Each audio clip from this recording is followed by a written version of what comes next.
Hello, welcome back to the YouTube channel of Bethel Evangelical Free Church Hanley. I'm Pastor Gervais Charnley. This is another historic church in Shropshire. This is the Church of St Bartholomew, Moreton Corbet. Now, Moreton Corbet Church is built originally probably in the 12th century, but nothing of that date survives. Most of what we see today is actually much later. It's 14th century. There certainly was a church in the 13th century. As I was saying, probably this present building is mostly 14th century. It has some very interesting features.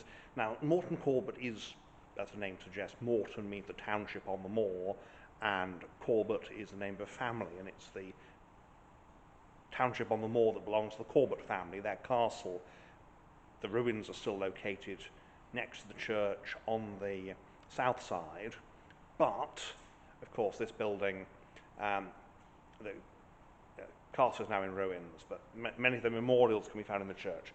The castle was taken without a fight during the Civil War, when a small parliamentarian force arrived at being kept for the king, and the small parliamentarian force pretended to be a very big parliamentarian force, the sort of thing that you sometimes see in fiction, where they'd be shouting orders as though they were this enormous hundreds of troops, and the defenders of the castle, recognising that actually the castle is not a very defensible structure. It had been turned into a grand Elizabethan mansion with very big windows. And recognising it wasn't very defensible, they thought, oh, we can't hold out against this enormous force. And then once they surrendered, they found it wasn't an enormous force. And that's what happened. So we'll have a look around the church, and we'll see particularly the structure, the memorials to do with the Corbet family.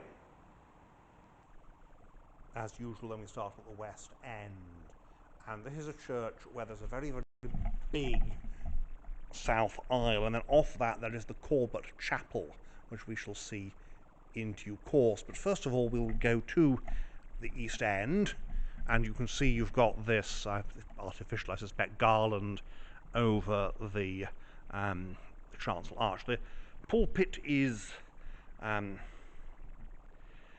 17th century, and you can see you've got a nice eagle lectern, and here is the reading desk. Inside the chancel we can see that the most interesting thing here is the altar canopy. That is a canopy of honour over the altar. That is medieval.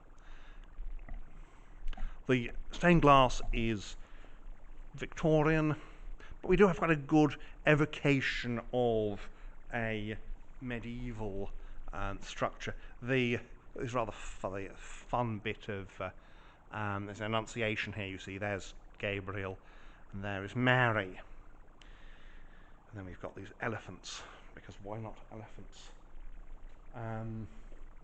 We have an angel praising God. Someone's been reading Ezekiel, and then over the other side we have Jonathan and David.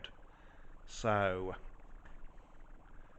there we go, looking southwest, and you can see you've got a nice big squint there so that people in the south aisle could see the elevation of the host, which was very important in the Middle Ages, because that's what allows you to say, I've been to Mass because I've seen the elevation of the host.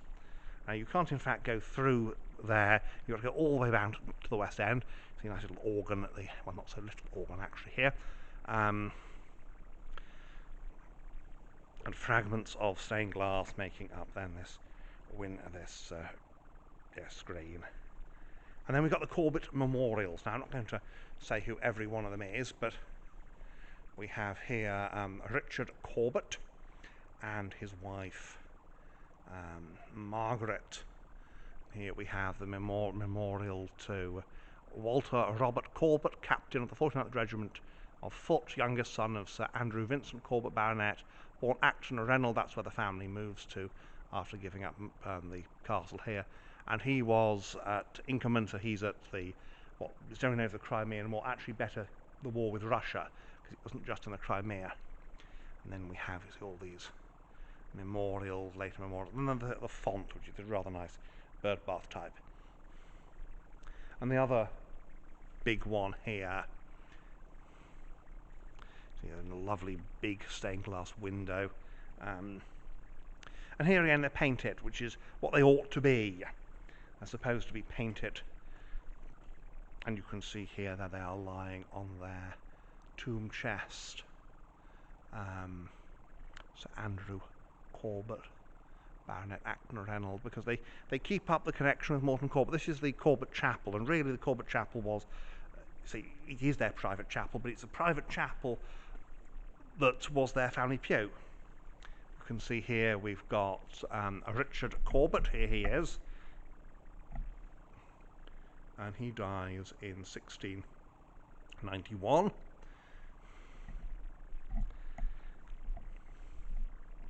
And then here we've got something very important. We've got their own fireplace, because in the winter it gets cold here. And so the family would have their own fireplace and then separate heating from the rest of the church. So that is the inside, fairly briefly, here at Moreton Corbet. Very nice building, and good to visit on a nice sunny day like this because it's flooded with light. And you can just see here the patterns of the stained glass. Beautiful, beautiful structure. So we are now outside here at Moreton Corbet, and you can see behind me the tower, which is at the west end of the nave, and then of course directly behind me, there on this side, sorry, on this side, this side, directly behind me, there we have the west end of the aisle with its triangular window. So that, and that tower, of course, certainly the top part of that is not medieval, that is 18th century. So we'll have a look around the outside again and point out some of the salient features, as they say.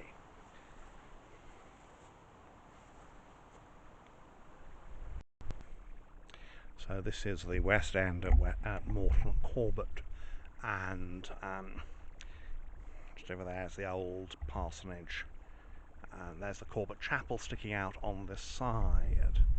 The churchyard reaches out to the, you see there's the ruins of the castle there, because, and of course for visitors it is owned by English Heritage. It's a popular tourist attraction. It's one of these open at any reasonable time places actually, which is very nice and reasonable. And of course you've set in the beautiful country, not very far from Shrewsbury. It's just the Newcastle side of Shawbury, just off the A53, which is nice. Of course the A53 goes through Stoke. So that's the Corbet Chapel sticking out here, and you can see as we carry on around, there is the chancel. And because you've got this enormous great south aisle, that very much complicates the silhouette of the building.